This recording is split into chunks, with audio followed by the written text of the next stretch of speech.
credit card points, so the flight is free. Oh, okay. I'm splitting the hotel with Michael, my roommate, so $600. So far, $1,000 to go to a very cool party in New Orleans. That's about right. I'm gonna drop another $500 on food. I mean, yeah. You want to know how much I spent in Prague my first 6 days there? I mean, nothing, because isn't your boy toy like Okay, rolling? do you want to know how much we spent in Prague? Do you want to know how much he spent on me? Does not include the hotel. Oh, I want to say something crazy, like 1,000 euros in 5 days. You think that's crazy? $200 a day? Yeah, you think that's crazy for a vacation? I mean, this is weird, because here's the thing. Is my family very well off? Yes. Am I personally? Not yet. So... okay. How much a day are you spending? $500 a day? Okay, you do realize we're live. We don't need to talk about this. Bitches! Again? How many times will I fall for the same shit? Episode. Aries didn't do what Disney expected it to do in the box office. You can't hide money around here. I'll kill you. But why didn't Tron Aries do so good? Jim Carrey is back doing full-on Jim Carrey things, and it might just lead to a live-action Jetsons movie. Jar Binks is making a comeback, and we're paying tribute to the legendary Drew Struzan. We also have some spooky #1 comics you need no prior knowledge. I'm fucking hilarious. I'm so sorry. I wanted to stop y'all. I really did. You're welcome. Hey, you know what it takes to stop us? Stick around because gotcha journalism and your fandom awaits. It does. I love this start already. I lost the opening intro. Play the goddamn song. just play as then, man. Can you sing it then? No.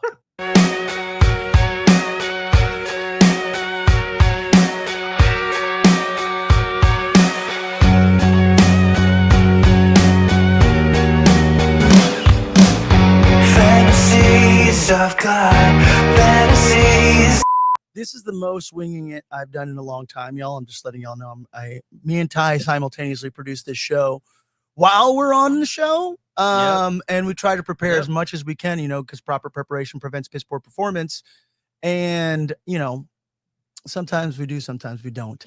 But welcome back to the place where we think all the deep thoughts about all the shallow things. Welcome back to the Deeper Issues Nerdcast. Very Halloweeny in here. If this is your first time joining us, we take the weekly geeky zeitgeist and make it accessible and digestible. We'll deep dive into the latest movies, TV, gaming, comics, or whatever weird thing the internet is fighting about now, and nerd-splain it. So no nerdy background necessary to hang out, whether you're a total newbie or a level 99 pop culture wizard, whether you're going to recite the entire history of Middle-earth from memory, or you think that Metroid is allergy medicine, asthma medicine. I feel like it sounds more than asthma medicine. Myself and my panel nerd-splainers have a PhD in pop culture in order to be your geeky guides discovering what kind of nerd you really are. So welcome to the gateway to all things nerdy, no gatekeeping allowed. Welcome to the Deeper Issues Nerdcast. Too sexy, please don't do it. That's perfect. This week, my panel of nerd-splainers here to make the world of pop culture less intimidating. My grandmasters of geekery, my continuity crusaders, my pop culture senseis, my lore lords, and apparently the wealthiest fucking people I know. God damn it. To my left, the Deeper Issues of Verbal, AK-47, the soon-to-be rich. You guys got to stay on her good side.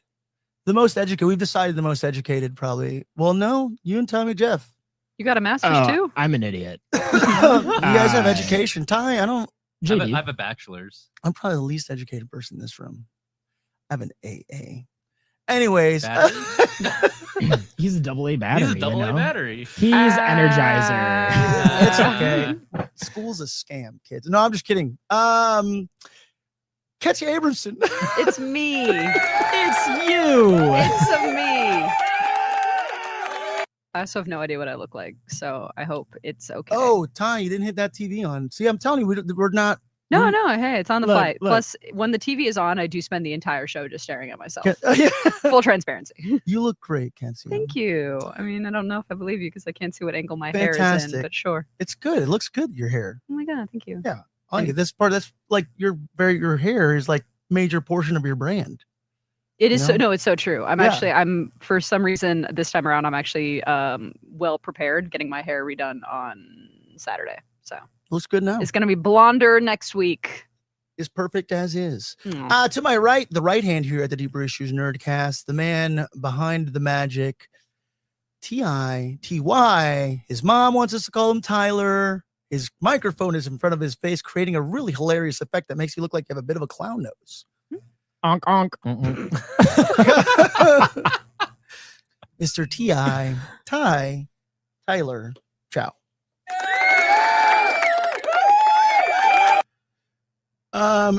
Diddy is out taking a personal day, but so we're sad. She'll be back next week, folks. Everybody, she's all right. Everything's Very good. sad. To my right, though, returning Mr. Euro Trip himself, Oh, heck. covered in all of the European aura. It is Tommy Jeff. It is. It's so nice to be back. Yeah, it looks like you have a certain special glow about you. You look like every kid who's ever come back from study abroad. Yeah.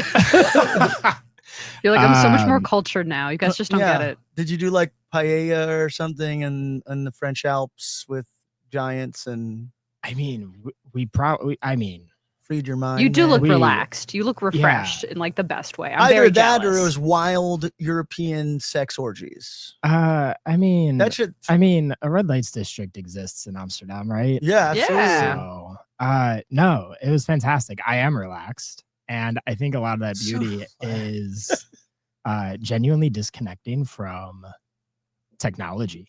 Damn. Just love it. Yeah. Yeah, like 2.5, 3 weeks without my phone and just using it as a camera. Brilliant. That's amazing. It is everything I wanted it to be. And I was very upset when I started getting texts when I landed in San Diego again.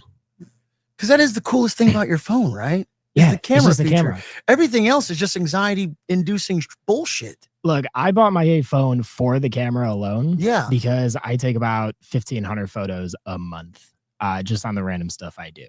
So to me, it is a camera before it is a phone. I want us, before the end of the episode, I want you to pull one photo Okay. that will define that you're like, this encapsulates the perfection that was this European vacation. I don't know if you can put that on the internet. I have 2 photos As long that come as to it's mind. safe for I have work. 2 photos that come to mind. Well, you could pick Both one, of dude. them are I didn't safe. ask for 2. I said one. No, I dude. know. I'm just saying, I Pick. got 2 that come to mind. So I got the whole episode. You have to figure it out. choose. Man, Choose, Tommy Jeff. damn. I'm glad you're back, dude. Yeah. We missed It's good you. to be back. I came back. I came back just in time for this weekend. I'm excited. Yeah. Yeah. Mhm. For all the good stuff. All the good stuff. Just real quick, Katie and Mike say hello, and Pub is asking if Pablo is watching the chat tonight. I am not, but I will. But I will if necessary. I'll watch it. Yeah, he'll relay all the messages. I've been told actually by a few people that somebody else, our cousin Greg, was like, I try to go in there and say outlandish shit to get reactions from you guys, and nobody reacts to my outlandish comments. But I'm so sorry. We need to get better at that, at getting, I guess, connected with everybody in chat. So our apologies. I'll just it's start Ty's fault. I'll just start interrupting you. Yeah. Yeah. I'm Absolutely, okay with dude. that. Like if once you're on a roll, I'm just gonna be like, hold on. Fucking interrupt me, man. There's a comment. Oh, send Tommy Jeff $1 for his last photo Oh, from Mike. I support this. I will mutual. accept- I He's stealing your mutually- gimmick. No, I I support will- everyone getting $1. I will accept $1 from whoever wants to see this photo. I will reiterate. This is 100% PG. All right, you got to airdrop that to Ty, and he will make that happen. Again, I think you we. know what? we- I can. I will actually send that to Tyler. Yes. Did you learn anything? God. There's a little segment, y'all. Actually, before we move further, this is the human element of the show. This is a perfect transition, but this is a little segment we call "What Did We Learn This Week?" I feel like I learned something.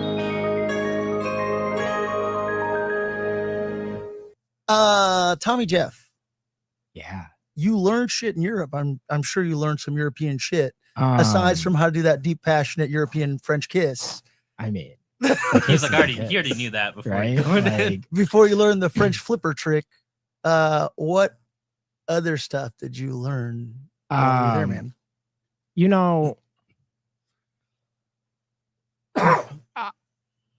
first of all, you can eat in Europe and not feel lethargic. Wait. You could eat in Europe? And I not hear you feel can. so lethargic. No, it's like something about the quality of food is like very, very different. Yes. Well, okay. First of all, tomatoes have amazing flavor Yes. in Europe. Oh my gosh. And I don't think people really understand how terrible tomatoes in America truly are. Which is hysterical because aren't tomatoes indigenous to America? Something like that. I forget And which then way the we- tomatoes went. And then we overgrew them and we Yeah, chemicals and just GMOs all the and breeding all that and all jazz, that. yeah. Like we just had fun with it and we just took all the flavors away. It's kind of like a banana, but still has flavor. Tomatoes. I still don't like ketchup. Ketchup's disgusting. It's just Agreed. it's just sugary tomato water. What the Fascinating. What kind of ketchup have you been? I have tried I don't- so many different types of ketchup. It's normal. Yeah, But tried the ketchup tomatoes, sweetened with I agave. love. All right. What? Yeah, ketchup that's like naturally sweetened with agave ketchup. Okay. Well, when I have something that involves ketchup at your house, I will be more than happy to. I got some French fries after the show for you. Done. All right. But tomatoes are delicious. And then there's the other thing too, where plastic water bottles are still pretty prevalent in Europe. Mhm. But my favorite thing about their plastic caps is they just don't fall off. Oh, they're like attached to Yeah. the. Yeah, it's brilliant. And I think it's hilarious because apparently Americans don't like this. And I don't understand why. Like I feel like Americans that don't like it hate it just to hate it. Oh no, I mean, if Americans' favorite hobby is hating anything European. Oh, anything that's not American. Yeah. Yeah. But I love it. And I question why they don't just have that worldwide. Like that would solve so many things. Outside of that, I mean, Europe, if you haven't been to Europe, y'all just need to go to Europe. I spend the majority of it in Central and Eastern Europe. So I didn't really explore a whole lot of Western. Absolutely amazing. Worth every penny it was. And Prague is more expensive than you think it is. Interesting. I remember thinking, God, what was it? I think I was in Norway and I was like floored by how expensive Norway is. But Norway's just Yeah. expensive relatively to Americans because they pay everyone. Yes. So, but otherwise, yeah, big fan. I'm very jealous. That's a very, very cool trip. Yeah, it was amazing. I am very jealous. I definitely have photos that I can share with the podcast crew. Fantastic. For sure. Sorry, everybody watching. If you but subscribe But to you our get one photo. Patreon, You're gonna get one photo, one solid photo right now. Tommy Jeff's gonna give you all the photo. It's true. Mm. Yeah, man. European food is far. They, Okay, hold on. Okay, what was your favorite? hold on. Everyone knows I love food. Yeah, I talk but- about it all the time. I talk about how Chicago's got the best food scene in all of America and just how Well, it doesn't, but I mean, it does have good food. But it's got the best food scene in all of America. It's not even up for debate. dude, Anyways. we're gonna do a challenge one day. Dope. We will go to New Orleans and we will go to Chicago and you will 100% fall in I'm love. not. The beauty is that everybody's a winner in that scenario because I will eat a po' boy and an Italian beef. 100%. And I'll be so fucking happy myself. Darn, if I have to. This is the hardest fucking thing we've ever had to do, man. Yeah, no, we had to fly and just eat food. Yeah. But I will die on that hill that Chicago has the best food in the entire country. Now, I will give up where like you will get some really killer dishes for like specific areas and specific cities that like you won't be able to replicate outside of those areas. But Chicago overall, best food in the entire country. The thing that I love about restaurants is the passion that people have. Servers, the host, the chefs, the managers when they come to your table. Yeah. We don't really get a whole lot of that in the US unless you go to a fancy restaurant. And it's usually only at a Michelin star because they're going to tell you about the dish that is there. In Europe, they'll just could talk to you about the dish for the most part, which is kind of cool, but they also ignore you and leave you alone for like 4 hours. Incredible. And you're stuck there. I have heard that like it's the paying the bill at the end of the night. You're like, please, I would like to leave. We sat at the table for an hour, right? So we're sitting there, we're talking, and the entire time they've taken everything off the table. There's Sure. nothing on the table. They stopped giving us water. And I just looked at him. I was like, when's the bill coming? And he goes, we didn't ask for it. And I was like, why do you have to ask for the bill? I want to leave. Like, I shouldn't have to like, and like, then it became a point where I was like, I need the bill. Yeah. No, I've heard the reverse culture shock of Europeans coming to America where they get the bill and they're like, why are you rushing us out of here? Yeah. But also I find it funny because I've been to Europe a couple times where like there's some really nice restaurants that I'm wanting to check out and they like have no availability or they're full on reservations. And it's like, yeah, it's probably because everyone's taking 4 hours at their table. Well, you got to smoke 6 cigarettes after your That meal. makes sense. You do. Yeah. There's cigar bars and everything all over. It's crazy. But so like, I love how passionate most of them are with their food. So we went to this restaurant called 7 North in Prague. Amazing. Right? It's a new restaurant. It's been open for like 7 months and everything. It was my second favorite restaurant of the entire trip. Nice. And everything. And the reason behind that was we made reservations to eat there, and we got seated at the bar that divides the kitchen to the dining room. So we saw the kitchen. Like, we were facing the kitchen. We saw them cooking. We saw all the prep, everything. And I love this. So we're talking to the head chef of the restaurant while we're there. And the server keeps coming in and checking on us like, hey, are you ready? Do you know what you want? Et cetera, et cetera. And we just kind of like looked at each other and we looked at the head chef. And then we were like, we just want whatever 6 dishes you want to make us. Oh, that's incredible. That's awesome. And it was absolutely amazing because we got to see him prep it. He would talk to us about what he was prepping, what he was making while running the entire kitchen and everything. And we got to see him do all the final touches to it. And then like everything came out immaculate. And it was just absolutely amazing. And like, that's just the way that I always want to eat at a restaurant is I want the chef to just make me whatever they want to make because it always comes out a million times better. Yeah. And we did that quite a bit on this trip. Oh, and it incredible. was absolutely the best choice. The food was fantastic. I just love it. I am that for sure. I'm like always, oh man, I'm so jealous. I do love having like meals of like a bunch of different really good small plates too. Yeah. That's just like quality food that you can have with and share with somebody, obviously take a few bites out of and then try a new thing. So I like multiple courses and without the American serving portions, but also, I'm not biased to the American serving portions at the right time. No, yeah. And at the right time, like definitely, because there were a couple of meals where I was like, am I going to be the fat American that orders more? Yes. Like I'm not. Absolutely. I'm so hungry still. You got to go in there and be freaking loud and obnoxious American. Yeah. You got to represent. Yeah. For honestly, like sometimes you do. Yeah. But it was great because we also went to this restaurant called 420.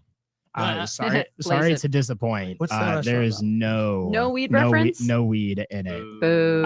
420 is the country code number for phone numbers for Czechia or That's pretty Czech funny. Republic. Every stoner on the planet is like, we gotta go to Czech Republic now, man. 100%. So we went to 420 and we had service. Food was fairly good, but like not the best. Probably wouldn't go back. Staff was rude, and the executive chef that owns the only Michelin star restaurant in all of Czech Republic owns this restaurant. And we had reservations a couple days after this at his restaurant, and we debated on just like canceling it because we were like not too impressed. But also the only one to have a Michelin star. So we went and Borja, like right from the get-go, looks at our server and just goes, we went to 420. We hated it. Staff was rude. Food was meh. Like, it was impressionable in the worst ways. And I just kind of like looked at it. I was like, damn, that's me. That's what I do. Yeah. Right. He's normally the one that's like a little bit more reserved or like, it wasn't that bad and stuff. And he was just just to the point. And like our server at the end of this meal came up and was like, I'm actually really nervous to ask this, but was this better than your time at 420? Because I've been nervous all night. And she blew us away. First of all, the food was amazing. The presentation was amazing. You should have picked she up the plate and just thrown it against the wall. Christ. And just sat back down and be like, what do you think? It was okay. But it was so great. Like it was like one of those moments, and then like when like he spoke up and he was like, "This was amazing. It exceeded our expectations that in every step, and it should as a Michelin star restaurant." Yeah. But like you saw the visual relief in her face, and it was just absolutely incredible. Yeah, like it was just absolutely incredible. That's This really funny. Wonder Bread American man loved my service. Wonder Bread. That's I mean, dude, you're living it up, Tommy Jeff. This is like lifestyles of the rich and the famous. I'm extremely jealous of the entire ordeal, and I'm glad though that you deserve it. You deserve that time. For those of y'all who don't know, Tommy Jeff really fucking deserved that time. You had a lot of fucking shit in your life. You know, we got all the things that bog us down of everyday life, and you know the stressors. So you having that time, I think I'm glad that you had that time to just exactly that disconnect and reconnect with your inner Tommy Jeff. It was Come back definitely with needed all for the- sure. Yeah, man. And you come back, you know, some bullshit, but I mean, in life, you know, I mean, but that's just life though. Like when you that's- come home, you always have that like sucks. what you That left, feeling of that you post know? vacation, you're just like, oh yeah, this is what we're all coming back to. Cool. Ty, did you learn? Ty didn't learn anything. Move on. Ketsia, what did you learn this week? Yeah, what'd you learn? So I want to poll the room real quick. What Ooh. is your favorite cult movie? No explanation really required, but what is your favorite? I would say a movie that is generally doesn't actually need to be bad or good, but a movie that you're like, this is a cult following, and I enjoy it. I mean, Like the movie can be good, right? Yeah, the movie could be good. Okay. I know a lot of the time cult movies are typically Why are you like laughing? bad. you guys really want me to start talking about cats right now? Oh, Okay, Just so- like- okay. No, Wait, like we're the- skipping you. Okay, like the one with James Corden. Absolutely. The That's worst. hysterical. All right, fine. You mean Bustopher Jones? I don't need any more He's not explanation. skin and Tommy Jeff, bones. favorite cult movie? Honestly, I don't know if it's a cult movie, but it is to me. The Big Lebowski. Okay, I That is respect not a it. cult movie. Ty, what about you? There's an entire religion because of this movie called 100%. Dudism. Yeah. I am an ordained priest with them. This That's is a real awesome. thing. Okay. There's absolutely see a his- cult. I did see his interview with Jimmy Fallon's. You gotta talk in your microphone, friend. Yeah, Nobody can hear you. It's like facing like look, the I'm opposite short. direction. I'm short. Your microphone is this is like the podcast I'm- equivalent of you lighting the butt of your cigarette. Listen, for for those of you that your can't see, microphone is I'm facing leaning that way. awkwardly forward. All right. I'm not relaxed like everybody else. I'm leaning forward. All right. I mean, Okay. I'm leaning forward. Go ahead. I'm sorry. Ty, your favorite Okay. cult movie? Yeah, Ty, what's your favorite cult movie? The Big Lebowski? I thought so. But, before Ty goes, I have to also clarify. I love cats, but there's a lot of other cult films that No, we No, can't. no, for sure. No, no, I of respect the course. honesty and the transparency. But Not cats. I'm gonna change my answer though. Rocky Horror Picture Show. That's that's a also good that's a one. good one. Yeah, That's, that a, is a that's, a, that's a one. cult. All right. Go Yeah. ahead. I mean, but also cats. Okay. No, it's funny that you said this will be my two-parter. This is also what I learned this week. My favorite cult movie is also a cult movie, Midsommar. Okay, I didn't yeah. About realize cults. about cults, but I Yeah. I didn't realize how big that fandom really was, and like the lengths they'll go to like get memorabilia. Like it's insane. So a Yeah. movie about cults has a cult Following. following. But Yeah. Where are you getting to this with? Where are you going with So this, I bring this Ketsia? up. So there are a couple of cult movies that I know are cult movies that I haven't seen, and I did finally check one off my list this week. Special shout out to my friend Kendra, who is throwing this weekend a Moulin Rouge themed birthday party. So she had a bunch of us over Monday night to watch Moulin Rouge, a Okay. movie I have never seen before. And it was one of those things like, I like musicals, I like circus type theming. And it's not really a circus anyway, but in my brain, I'd never seen it, but I'm like, I like love stories, I like musicals. I'm sure I will enjoy this cult movie when I finally get around to seeing it. And now the occasion has brought itself up. Time to sit down. I've never hated a movie more. I could not stand the cinematography. I spent the entire night ripping into this movie. It is a fever dream. Wait, I'm sorry. What movie? Moulin Rouge, The Star- Baz Luhrmann film. starring Obi-Wan Kenobi himself. You hated Moulin I Rouge? hated Moulin Rouge. You hated Baz Luhrmann's Moulin Rouge? Yes, Wow. starring Obi-Wan Ewan McGregor Kenobi and Nicole Kidman and the woman from the AMC ads. Yes. John I John could not. Leguizamo. Why? No, because bonkers I love concept, it. bonkers setup. I didn't like the jukebox musical aspect of it. I like fine, cutesy. I just like couldn't get over the like. Ketsia, why do you hate love? I mean, What's wrong he's- with Paris? and I just That's- I feel it like was this is so a- much. I found myself like grabbing my face, rolling my eyes the entire time. I just like Because people in love? yeah, you know. Well, he's Is like, that what it is? Let's get to hey. let's peel the layers back here. look, I have nothing against sex workers and I admire their work and their profession, but he was like, I'm mad that you want to sleep with people because you're a prostitute. And also like I can't stand, and spoiler if you haven't seen Moulin Rouge, I'm so sorry. The whole like end you haven't seen Moulin Rouge at this point. no, exactly like my point exactly. But like she does this entire performance. They have this beautiful love reunion at the end when they're doing the final scene of the play. Perfect performance, and then she's like, "Oh, so sorry, time to succumb to consumption." Like, how are you alive singing this performance? Like, and then you're just like, unfortunately, I do need to die now because the plot calls for it. That's what I just like I couldn't get into it. My friend was very sweet. She texted me and she was like, I hope you had a good time despite absolutely hating this movie. And I was very vocal about how much I hated the movie the entire evening.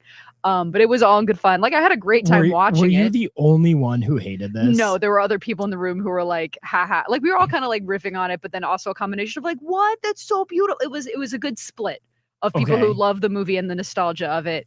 And then a good half of us being like, what the fuck is this? Okay, all right. So objectively here, no judgment. Sure. Are you a fan of romance in general? I am. No, I love a good like romance. I love Do you musical believe theater. in romance? Do I Ketsia? Do you believe? Yeah, Do you yes, believe I in- believe in Do you romance. believe in true love? The older I get, the more cynical I am. But yeah, sure, like true love. I don't know if I like the whole like I saw you from across the room.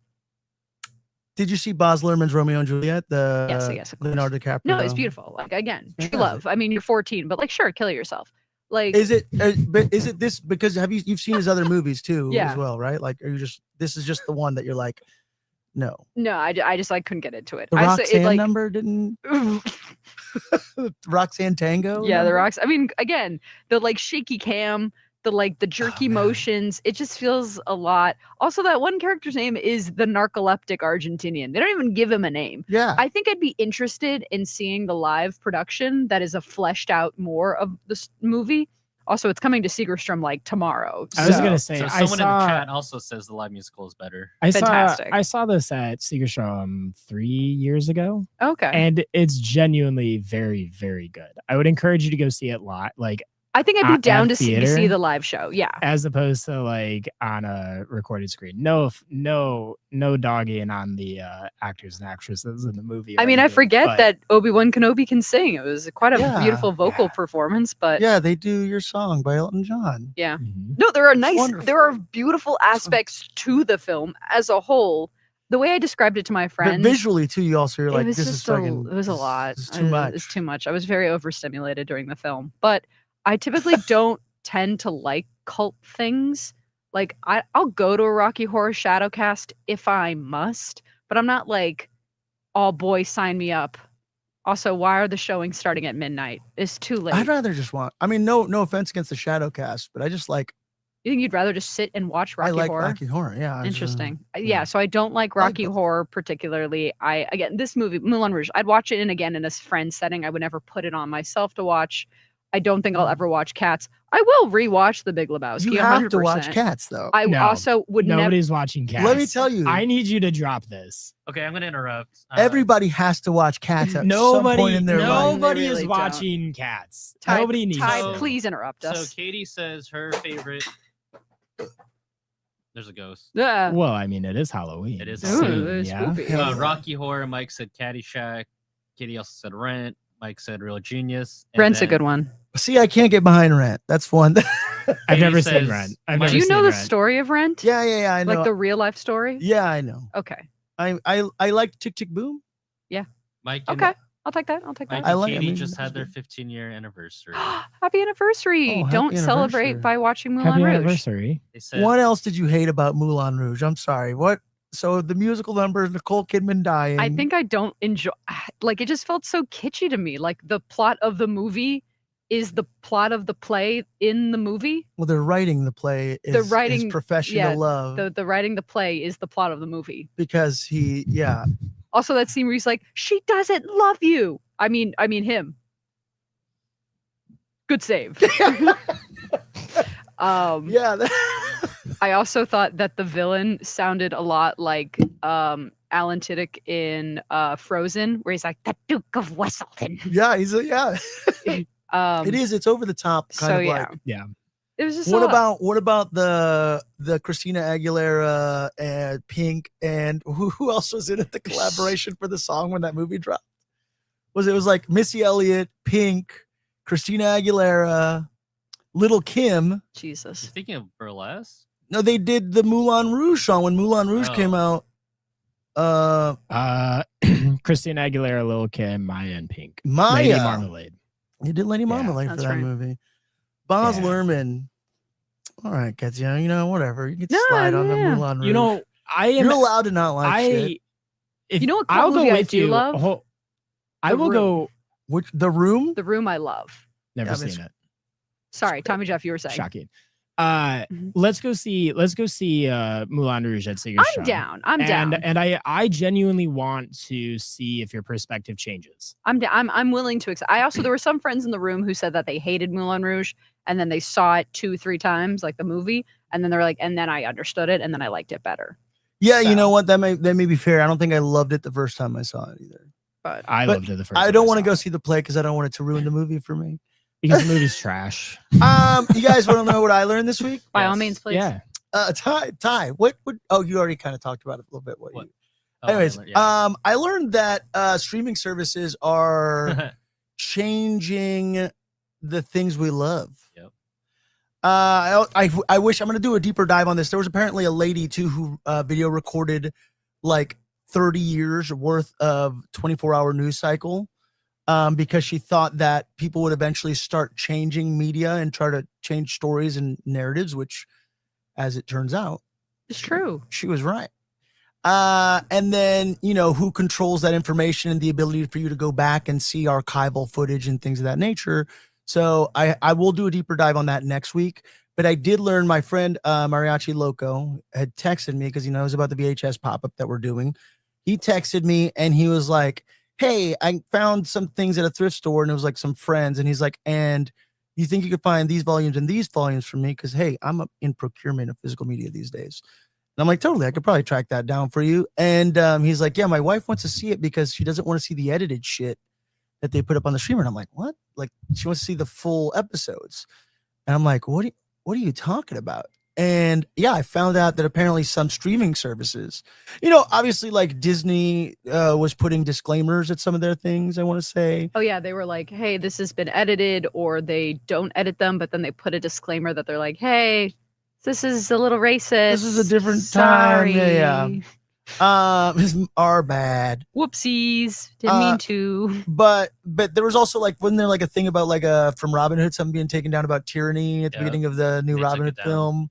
So like, and I mean, obviously, Star Wars has done this forever, but there's like the Disney Plus streaming version of Star Wars versus the 30 different versions that exist on VHS and DVD and Blu-ray. And then, if you saw it originally in theater, and it pissed me off because, and Ty, Diddy, what has come to one of the things. Jared came with me. I started doing this like VHS pop-up, and this isn't like a plug, but it's fun. We do create like a nostalgic video store. It's a bit of like kind of a traveling version of our podcast set a little bit.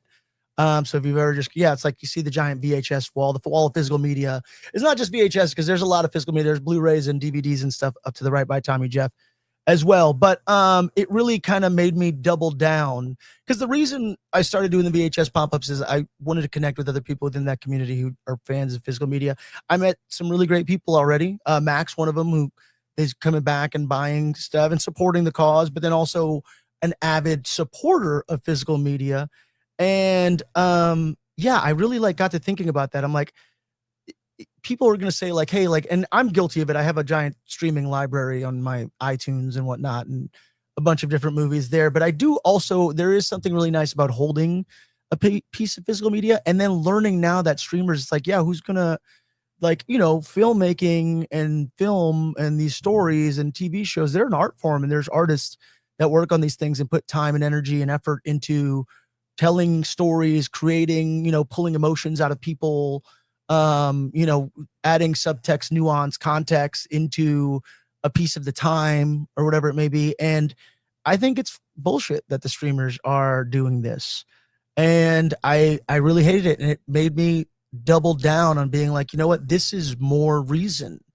Now more than ever, I am seeing this, that people are connecting again with physical media because of those reasons. Amazon's tied up in a lawsuit, I think, as well, because you lose licensing and stuff. What were you going to say, Ty? I'm sorry. Well, no, I was just going to jump on that because the same thing goes for music streaming services. There's a lot of vinyl records that I own that are an extended version, or there's parts that are cut out on the streaming services.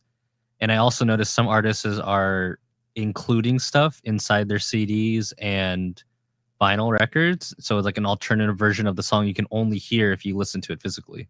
Yeah, that's awesome. That's great. I love that. And I love that we are returning to a point here. Our new account, by the way, is if you want to give it a follow, if you kind of want to see a little bit, because I don't want to like flood all the deeper issue stuff with the pop-up stuff that we're doing. We're doing a few little collaborations here and there, but is DINC video, Deeper Issues Nerdcast video. And I think I talked about it, right? We said Dink, just to be funny. If you want to call it Dink, I don't give a shit. That's hilarious. But it's DINC video. Yeah, and Dink heads. I like it. So I think that's actually really interesting that you're like commend if you buy the physical copy, you get additional content. Yeah, well, there's things that have disappeared from culture, like of film fans. Like, for example, the commentary track. Yeah. Like I okay. love the commentary track. Somebody was talking about was it Jared about Tropic Thunder. Robert Downey Jr.'s got that gag and he's like, I don't break character until I've done DVD commentary or whatever.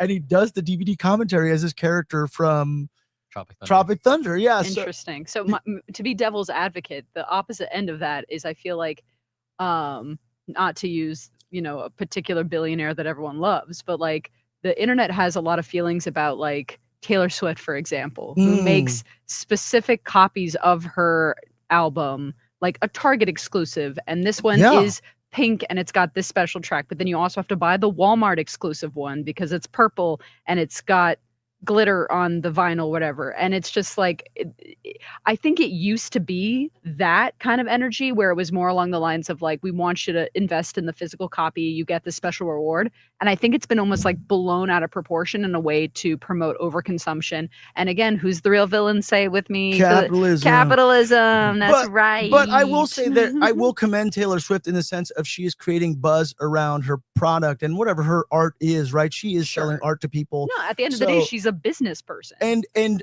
she, more than anybody, has been a pretty major advocate for like artists owning their art, which is an impossible thing that happens because of capitalism. Most of the times, people are afraid to leave companies and deals and get the distribution because there are gatekeepers in the media industry. And she is capitalizing on her popularity in a way to being like, hey, like whatever you guys like for me is coming and going directly to me. Not necessarily, I mean, of course, it's making a bunch of other people rich because Taylor Swift is a business in herself. But I like that energy because support the artists you like, and not just the big bit. That also works for like smaller artists and stuff as well, right? Like you need to be creative with things like that. No, 100%. She just has the exposure. No, 100%. Like all the smaller bands that I like, they'll do vinyl variants just for the collectors out there. And some people don't have the ability to get the one exclusive I might sell. It's like, okay, here's a second pressing just to give you a chance to get it. Like my Knocked Loose vinyl that has the unedited track, like it's like a third pressing because the first and second are sold out. That's cool. Yeah. And there's even a comic book where What's the Furthest Place from Here that came with like vinyl presses and stuff like that. And that's why we love comic books and stuff as well. But the reason to, and this is the end goal, I will let you guys know, I'm all about community through fandom. This is kind of like the mission statement at the Deeper Issues Nerdcast is I want people to find their fandoms because that's where you find your people. That's where you find your community. That's where you find the like-minded folk, that you want to be connecting with. These things are ingrained within our self-identity, right? The art that we ingest is a portion of who we are. So finding the people that also have that same sentiment and feeling, like, obviously it creates a pretty special thing. And I'm really crazy. It's crazy to think. And maybe, like I said, want to double down now. And then also, so if you guys are seeing here, there's a little DINC sticker, kind of homage to like some of the old horror stickers, which we're going to be putting on a t-shirt. But this was in kind of coming, once more shameless plug, I'm going to kind of drop this logo right now, and I'm going to be printing these shirts if you want one. I'm going to print it really just for the sake of, I want to wear one. I have this Death to Streaming. We're starting it right now. This is the moment, y'all. This is the movement from here on out. They disrupted the industry, and then they grew to be the villains, that they outlived their hero phase. And now we've recreated and created a new set of gatekeepers. And as we're here streaming on YouTube, by the way. Understood that reference, by the way. Yeah, but I'm just saying, like, we've created these new gatekeepers and streamings, and now we thought it was great because it disrupted an industry, but now it just gave more control to companies to be able to edit, change, alter. This is their version of Mandela effect, right? The things that we love, the art that we want to ingest. And I'm all about it. Go out there and buy some physical media, folks. It's funny because I get flack from so many people because I will only buy physical copies of video games. Yeah, hell yeah. I don't trust any. I hate the digital download of a video game. Absolutely not. Almost all of my friends have gone digital. Oh, hell no. For like all of it. And it drives me up a wall because like my thing is like, if your system crashes, right? Or if it doesn't, or if it's not supported or anything, right? Like you don't have the game anymore. Yeah. And you get a new system. If they shut down the servers, like Nintendo shut down their eShop on the 3DS. Yeah. So if you didn't have it on your 3DS and you bought those digital games, they're gone forever. You can't get them back. Yeah, that's nuts to me as a concept. As to where I can go back and play any 3DS game that I bought because I have the physical copy. So like, no, like I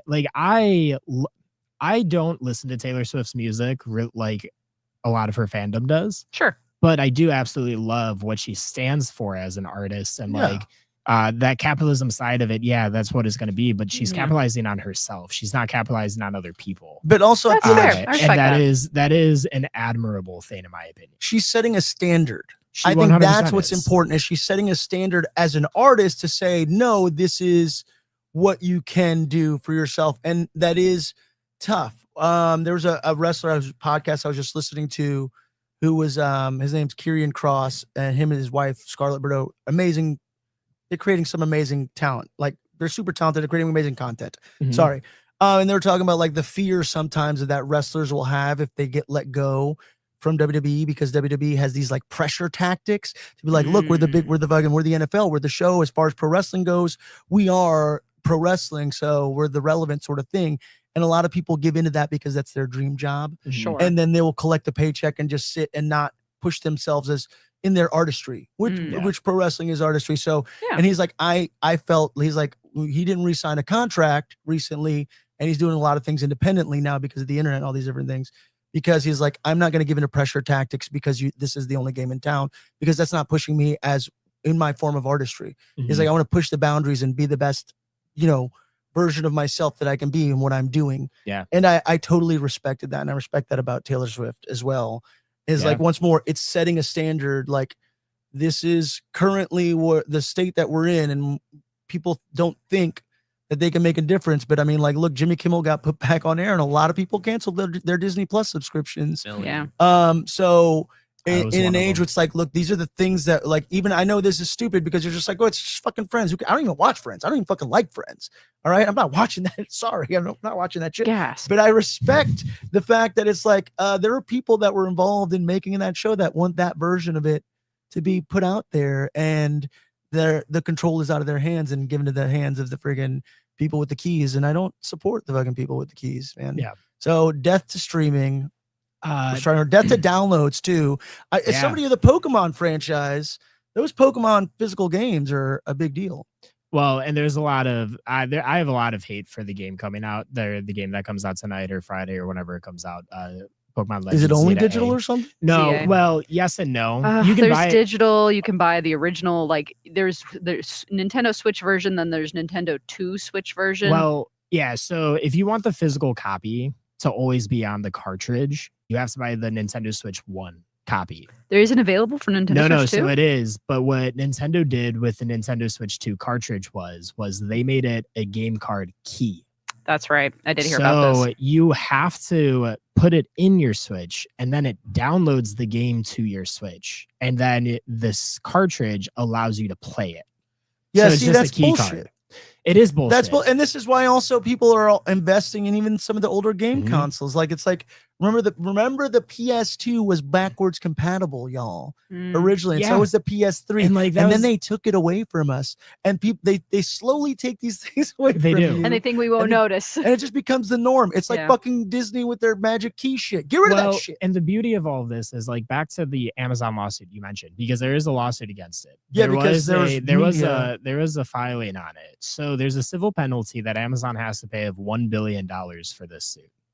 But Amazon also, in addition to that $1 billion civil penalty, they have a $1.5 billion payback where they have to refund customers that bought digital copies under the premise that they would always own it.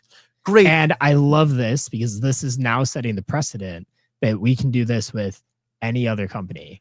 But $1 billion, $1.5 billion is an insane amount of money for a ruling, because companies usually get off a lot lighter than that. But for Amazon, it's a that drop in is the fucking still bucket. a fucking drop in the bucket, and that's the problem. And I'm not saying though, it's not, because but they can pay you off. Like it's like how much money is the average person getting from that class action lawsuit? Because it's like cool. All right, I'll vanquish some of my rights and things, and yeah, pay me out $500. That sucks to think about that because you've created that standard. But the other thing to think about is like it's $2.5 billion, and granted, it is it's less than 1% of their. It's like who's the AI company that's paying people out? By the way, for OpenAI, ChatGPT. Not OpenAI. There's another company that was like, oh, we did use a lot of stuff that was on our site for machine learning and X, Y, and Z, and now we're paying all you artists out. And there's artists, because I've seen comic book artists were even like, oh, look, you get a $5,000 check, but it's cool. And once more, it's a drop in the bucket for that company. But then it created a standard amongst other AI companies. So there's no AI media company Moon Valley.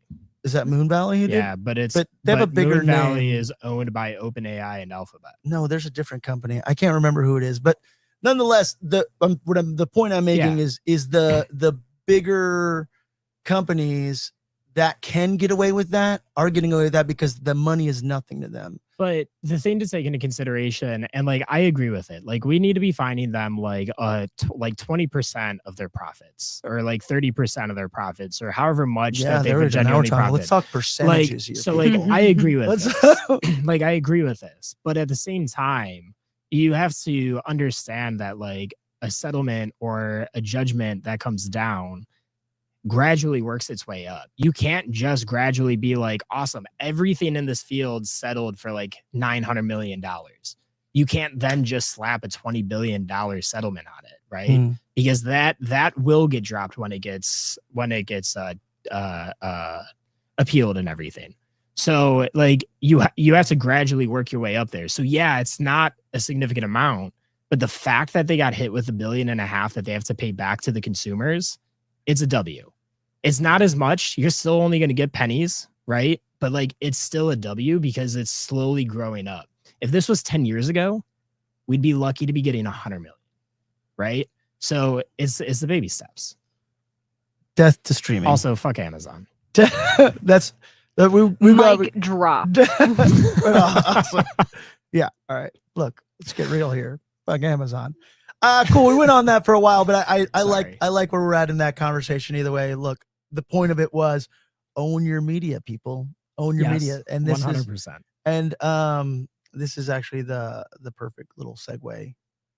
If I can, we got you hooked. Yeah. On fun.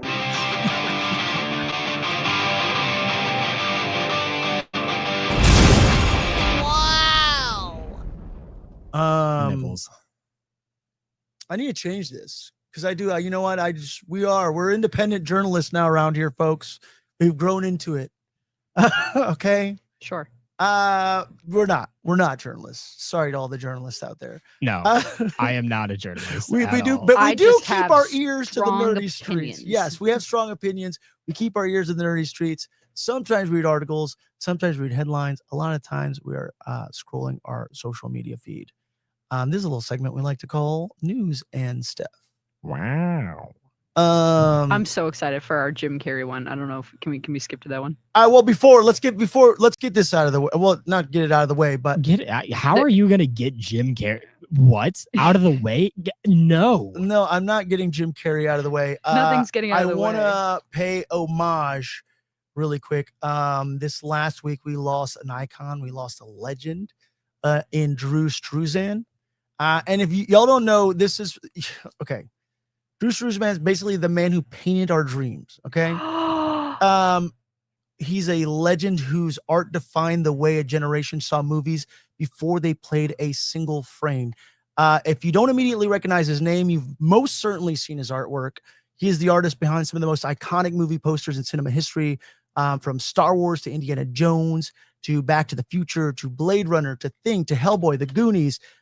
This is one of my personal favorites, is why I have the VHS. This is Drew Struzan's artwork here. You've seen a poster like this. And most of the times people are like, oh, is that a picture? No, this is Drew Struzan's miraculous fucking art. Okay. There's also a picture here from some Star Wars as well. This stuff is iconic. It is. His art wasn't just promotional, it was emotional, and it was the heartbeat of a lot of different films. His posters almost had a magical ability to blend realism and blend fantasy. He made faces glow with mythical light. He captured movement and stillness. He turned heroes and villains alike into legends in a single image. He can tell you what a film felt like. The adventure, the danger, the wonder, before digital marketing, before AI graphics, before endless motion trailers, before all of that, Drew Struzan poster was the movie. You'd see it outside of theaters, painted on warm, light, soft glow around the edges. You could feel the story calling you. It made you believe that cinema was larger than life. This was an art of an age where so much film these days, where so much promotion makes films feel disappointing. Drew's work reminded us that movies weren't just content. They were dreams worth framing, collecting, and revisiting.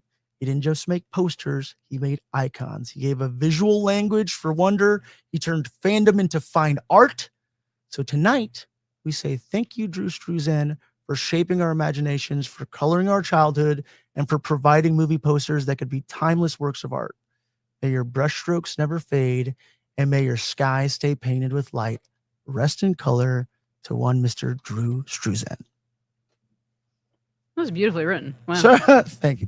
No, like I Truthfully. did not recognize the name. I did a quick search. Yeah. And this just a mashup of so many of his work from E.T., like you said, Star Wars, Indiana Jones, Back to the Future. Like this aesthetic it feels so nostalgic. I didn't It's realize fantastic. it was one guy who Yes. was responsible for all this art. I genuinely thought it was just I don't know. I was gonna say computer generated images, but that's not what it was a existed. time when Yeah, that didn't even happened. exist. Mhm. And You asked me what I thought my childhood looked like. It's just this collage. this art. It was like I said, it's beautiful. Yeah. It is fine art. It is at its finest. It is iconic. The best. This hook cover, y'all, and not just also No, it's because the hook. iconic. This hook is also part of the reason why me and my wife are married. But Aw. this, I don't know, just the whimsy, the magic behind this. I can't tell you how much I love, and I now own a couple of copies of this, which I'm willing to sell clearly. But That's right, friends. My Capitalism. My memory and personal attachment is for sale. yeah. While you Well, buy it I- from him, just Venmo me a couple of bucks. I'll God send damn you it, a Tommy photo. Jeff. You just gotta be Are you quicker. pulling up the one photo of your airdrop at the time? Oh shit! Yeah, Yeah, Ty, I get got that you. going, dude. Hold up, I'm playing a Um, game right yeah. now, yo. Yeah, he's playing a game. That man's playing Galaga. That man, I understood that reference, which is also a reference to the From thing that that I'm referencing. Before we got into everything else, I did, like I said, I just wanted to really talk about Drew Struzan. No, it's beautiful. I'm glad you did. And yeah, so yeah, once more, so we say goodbye to a legend, and That's it. There's no more Drew Struzan post. Yeah. I have to say, actually, Kevin Smith, ironically enough, had Mallrats. I forgot that it was a Drew Struzan cover, and he said something about I saved it on Instagram. But if you go to Smod Castle Cinemas in Red Bank, New Jersey, big Kevin Smith man here, he has an original Drew Struzan hanging in his lobby. Wow.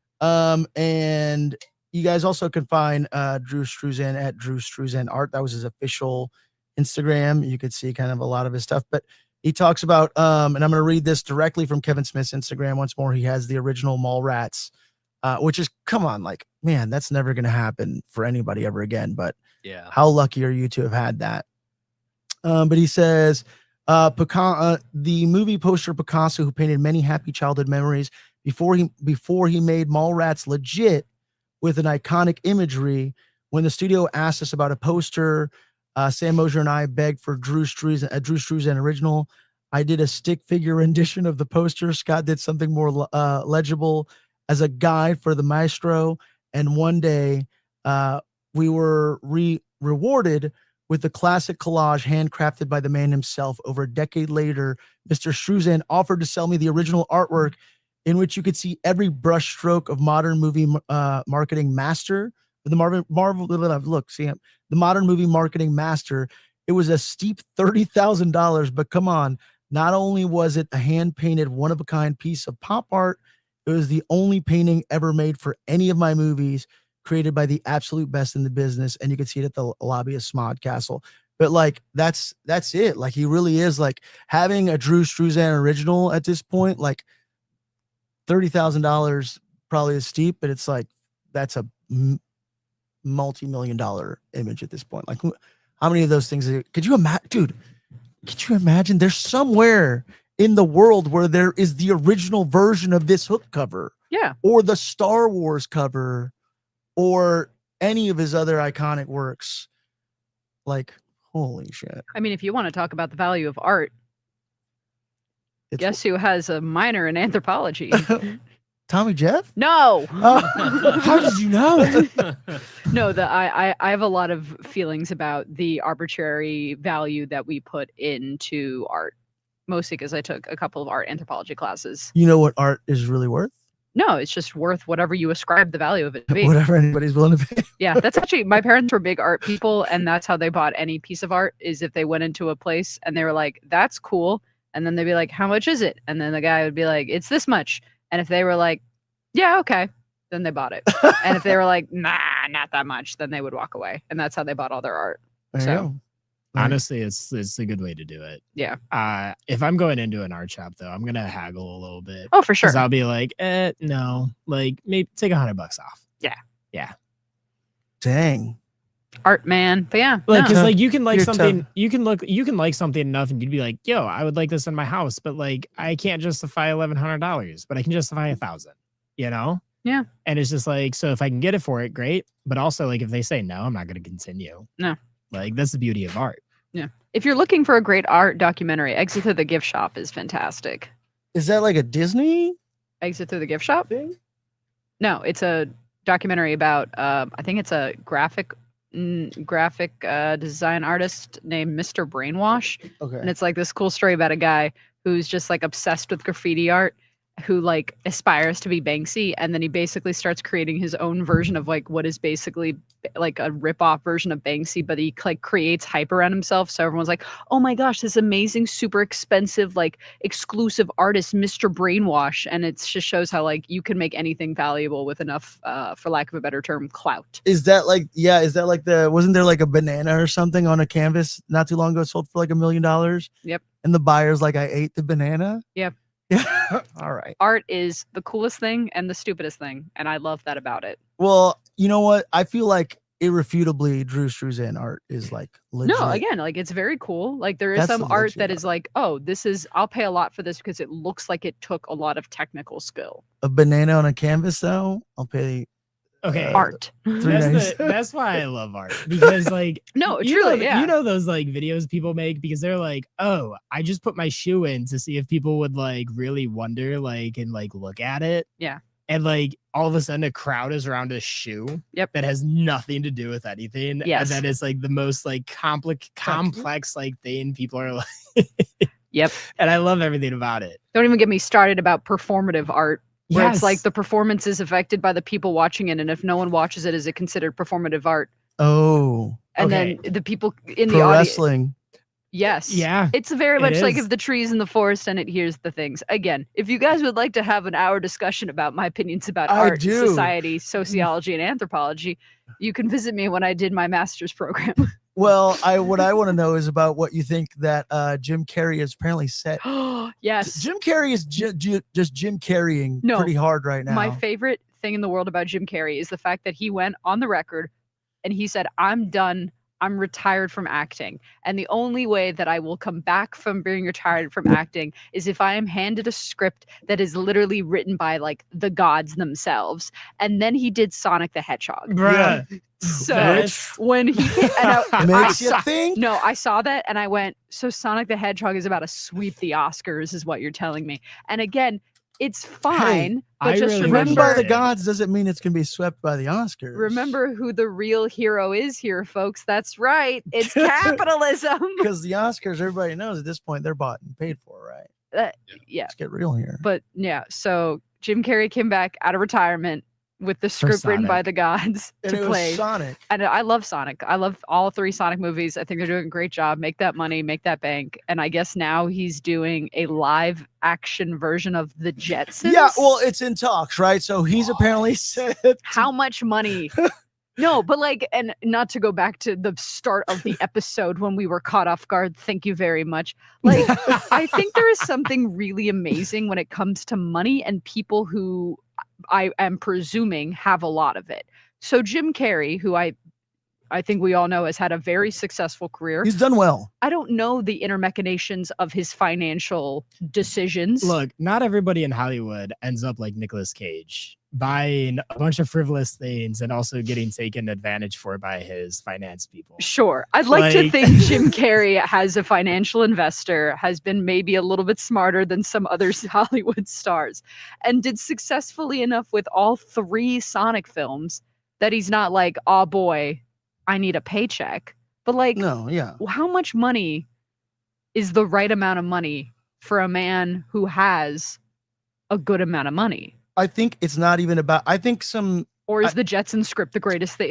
Are the was Jetsons going to written by the sweep? gods. Everybody- It was written by the gods. here's the thing: is everybody for a minute there wanted a piece of Jim Carrey, and I think something happened within Jim Carrey, and everybody was like really criticizing him for being like, "Oh, he's off the wall and he's grown a beard and all that shit." And I was just like, "Man, you guys don't realize he's probably getting fucked with probably really hard. He probably is so over the Hollywood system, and at this point, you're right. He probably has invested. And I think he's only in it now to just do fun shit, Which I because- admire too. Maybe Yeah. at some point you're like, you know what? Forget what everyone wants to say. I just feel like being a goofy, silly guy. I just want to do fun stuff. You can't tell me that the set of Sonic the Hedgehog probably wasn't super fucking fun. right? And he was probably a big contributor to that. And that's the beauty is like, you know, if you're going to do this, you better be in love with the process of filmmaking and seeing cool cartoony shit come to life. And who knows, he may have been a big fucking Sonic the Hedgehog video game player Oh, true. and probably a big fan of the Jetsons. And he's like, yeah, I just wanted, but by the way, though, fan casting, if Jim Carrey is George Jetson, I'm on board.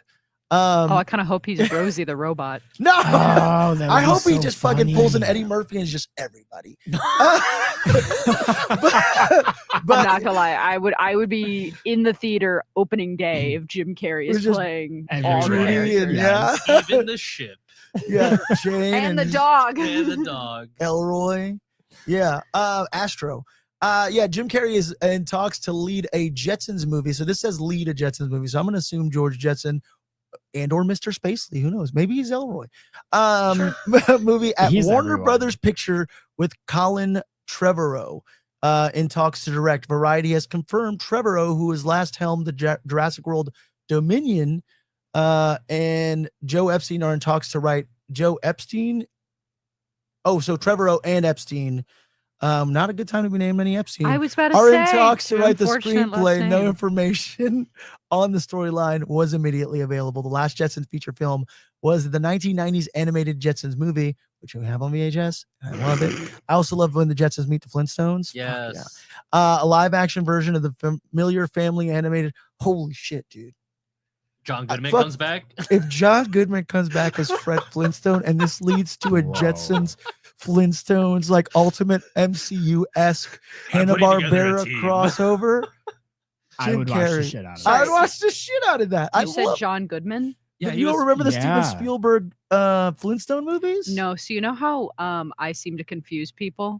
Yeah. When you guys said John Goodman, the person I was picturing in my mind is last name Candy. John John Candy. Candy. And John Candy is dead. So I went from the grave. Yeah, that'd be cool too. No. Oh yeah, big fan. John Goodman was the. Yeah. Okay. Yeah, Good, you good, remember good. it. Hey, saw that in this is theaters. all the nostalgia. Me too. I also had the soundtrack. It was like one of the first, and the soundtrack's basically just the B-52s. Yeah. It's just like Love Shack, and then there's a song for the Flintstones that was like, "There's a town I know where the hipsters go called Bedrock." Twist. They sing it in the movie or whatever. But yeah, Rick Moranis, Yeah. Rosie O'Donnell. I mean, look, the movie is great. Liza Minnelli's in it. What's the name of the lady who played the wife? I want to say Gina Davis but it's not Gina Davis. But she was also a 90s smoke show. What was her name? Tommy Jeff. Who played Wilma in the original Steven Spielberg? Sorry, Tommy Jeff, you're back. All right. We've missed you in this. I'm like, Tommy Jeff, we need. Chandra came and tried to fill your shoes, and she couldn't. She was like, I didn't know what to do. Wilma. We're looking for this. All right. Well, look. Either way, great movie. Jim Carrey. I'm for the Jetsons. What other wacky shit is Jim Carrey gonna come up with? He's gonna do the Mario Sonic crossover. Oh Fuck my yeah. God, are they doing a Mario Sonic crossover? There's talks. Oh, that's so cool. Get rid of Chris Pratt, but I'm down. Who Yeah. Robotic? I never understood. What the else Chris is like? Pratt. I'm trying now. Elizabeth Perkins was Wilma.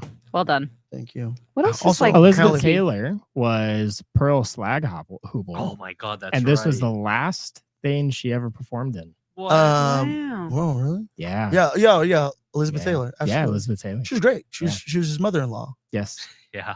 I do Wilma's have mother. Jim Carrey's next project. All right. I'd like him to play. I'm blanking on the name. The Panther guy from Thundercats. Lino. No, the Panther one. Oh no, I think he's canonically black. Yeah. I don't think Jim Carrey. Chitara. He should play Chitara. All right. I'm for it. I just want a Thundercats movie. Can we just get a live? I don't think you need Jim Carrey to have a live action Thundercats. I'm pretty sure that's probably already in the works. Yeah. All right. Oh, well, What you else would- is in the news? You would watch that. 100% I'd watch that. Cats. Jar Jar Binks is making a comeback. So at New York Comic Con, Boo. love him or hate him, Jar Jar Boo. is back, baby. No. So yeah, there was a New York Comic Con. So New York Comic Con announced that Jar Jar is getting his own spin-off comic book. Which that's it.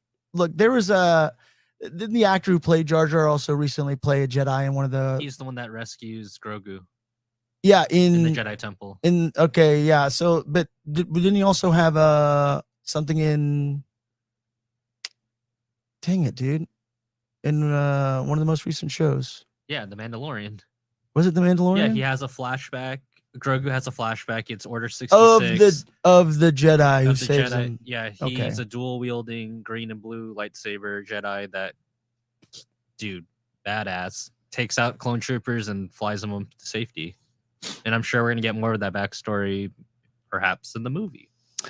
But yeah, Ahmed Best is the actor behind Jar Jar Binks, will co-write the official Star Wars Nice. comic for Marvel. Okay. The one-shot comic explores Jar Jar Binks facing the aftermath of granting Palpatine emergency power, which I would love to kind of see.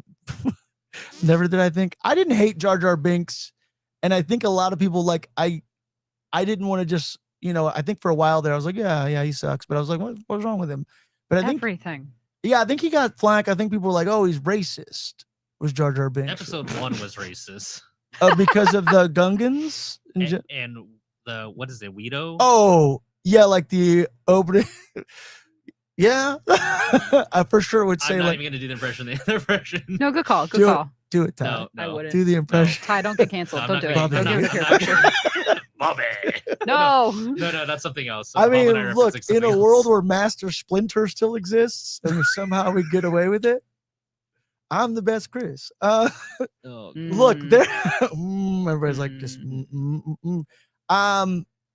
Yeah, but I think that the Gundams are claimed to be racist because they were like, oh, they were like supposed to be like Rastafarian, or is that what it was like? Is that what they were saying? They're like, but I don't think I don't know. Has Ahmed Best come out and spoken about that at all? Because I no, don't. Think, well, they're saying the trading. What are the trading? The people that are running the ships, they're making fun of the Japanese. I'm so not racist. I don't even know.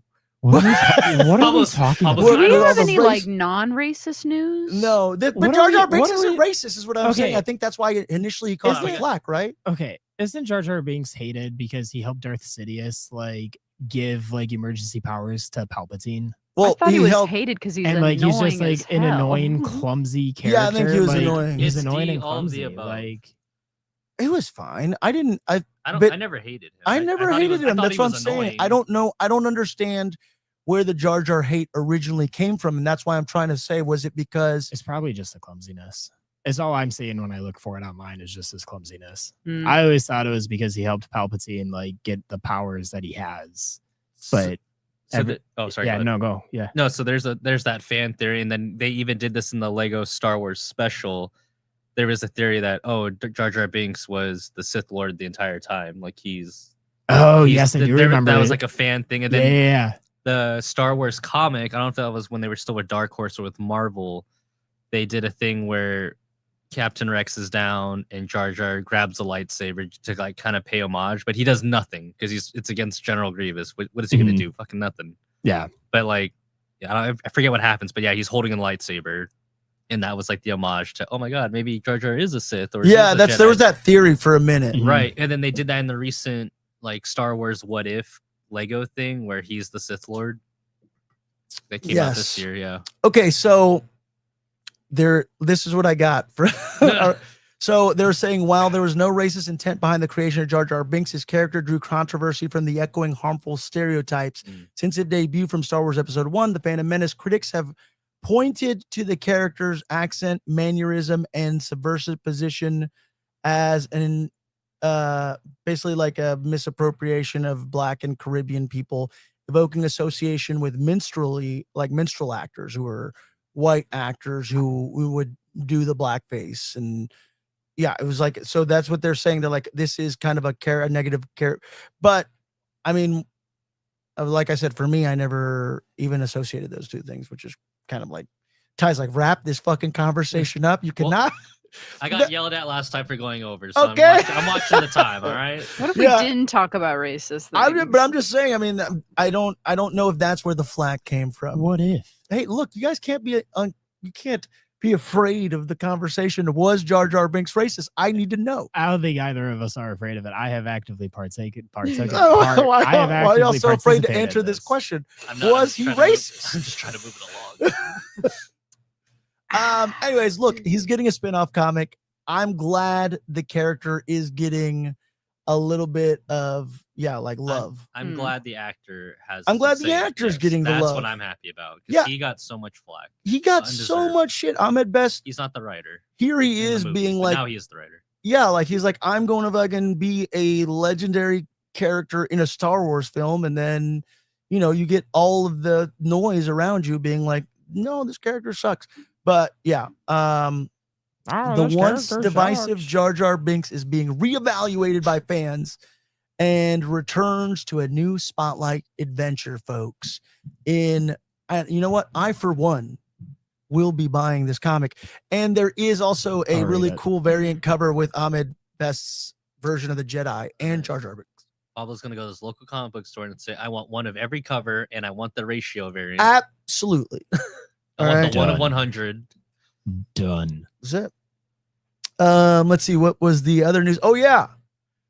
Tron Ares. Did anybody go see it? No. No. Jared Leto. Couldn't think of his name. Terrible. I Oh my God, so so apparently, terrible. Okay. apparently Nobody crash out.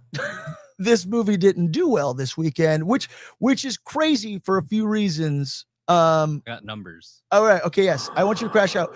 But I was talking to my friend Andy about it. I'm like, what's really weird to think about is that technically Nine Inch Nails just recorded an album for Disney. I did That's listen to the 9 Inch. I listened. That's the Yeah, only it's a good great thing album. Which, about- if we're gonna take something away from this, there was a lot of really cool aesthetic hype and visual around this.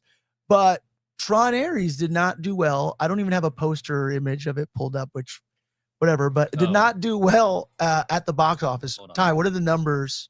Oh, do you want me to pull up the image? Ty's ready. No, you don't have to pull up the. Just give Okay. me the numbers. Who gives a fuck about the image? I'm about to pull up a video of Jared Leto surprising fans. Oh, there you go. So what's interesting about this movie is that Nipples. it made that's the word of the day. Son of a bitch. It mustered a 60.5 million global weekend, but the 2010 Tron Legacy movie opened with 409.9 million globally. Jesus. That Wow. difference is insane. Embarrassingly so. And I Yeah. also kind of talked to this about with Pablo is it's funny that he was so interested in doing this movie because it's diverting from the allegations back in June of this year. What? 9 Yeah. sexual assault allegations. I'm amazed this man keeps being put in films. That's what I'm saying. Ah, for real. It's really nuts. Okay, so every time you plug in the HDMI cable, it screws up my computer and I can't see anything. No. There was a sassy remark from James Gunn on Twitter not too long ago. Oh. I'll just distract you in order to get you to fix your computer there. There's a sassy remark from somebody was being like, oh, as it turns out that such and such, is apparently considered a creep when he hits on every model from the ages of 18 to 25 online. And I think James Gunn's tweet, this was from like some time ago, was something 2018. around the lines of like, oh, he starts at 18 on the internet. And Because all the allegations against him are 16-year-olds. and Oh. well, look, that's insane. Jared Leto, 53 years old. Yeah, I think Ketsia, you had a really good term. You're like, apparently Leto's like box office. Box office poison. Like no one wants to see him in films. I I don't remember when, like, I forget what movie I saw that was the first time I saw the trailer for Tron Ares, and I was so hyped. I know the second one wasn't everyone's favorite film either, but like I liked Tron, the second one. I mean, I liked the first one too, but I Yeah. liked the second Tron. I was Same. excited, and I'm like, I like the futuristic thing. Like that's a big part of like an aesthetic that I'm really, really into. So when they're like Tron Ares, I was so hyped. And then I saw Jared Leto, and I think in the theater I physically went, no. Why? You were so close. I can't freaking it's insane to me. I think you have to just do mirroring, Ty, at the top right. There'll be a little lit up Yeah. screen, a double square on top of a square, and then you can do screen mirroring. Sorry, we're troubleshooting. See, Like this is- I'm even okay with Tron being just like a subpar movie trilogy, I like but the like original a Tron. cool concept.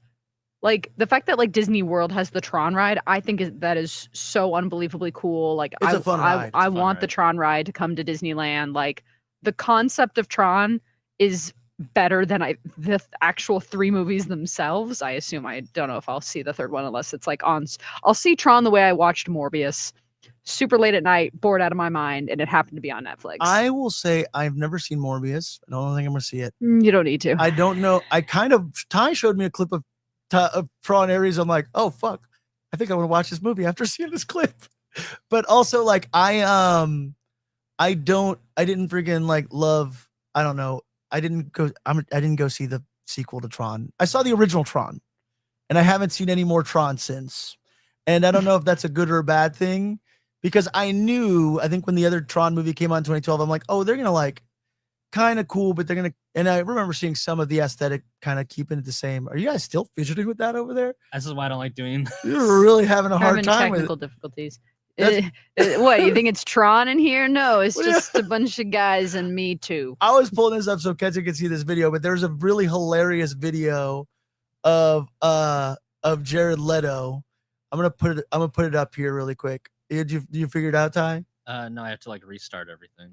Damn. No, you don't. This is You why have to go to the top right of your I already- screen. I You am have to go to screen nerd. control center. He did all. no, yeah, TJ like already troubleshooted all Okay. of all of the settings are how it should be. to What where about should be if able you to go see it. into settings and display He already did. We already and did. arrange? We already How did, many Pablo. IT guys does it take?